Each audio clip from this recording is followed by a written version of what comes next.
चला तर भावांनो, मी तुम्हाला दाखवणार आहे की हाय प्रोटीन आईस्क्रीम कशी बनवायची. तर हे घेतलं मी थोडंसं दही आणि प्रोटीन. तर आता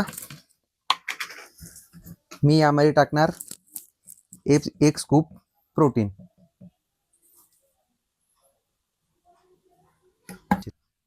पहिले आपल्याला हे पूर्ण मिक्स करून घ्यायचं आहे.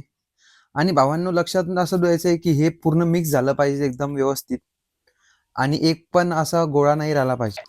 तर हे पूर्ण मिक्स झालेलं आहे आणि मी आता टाकतो यामध्ये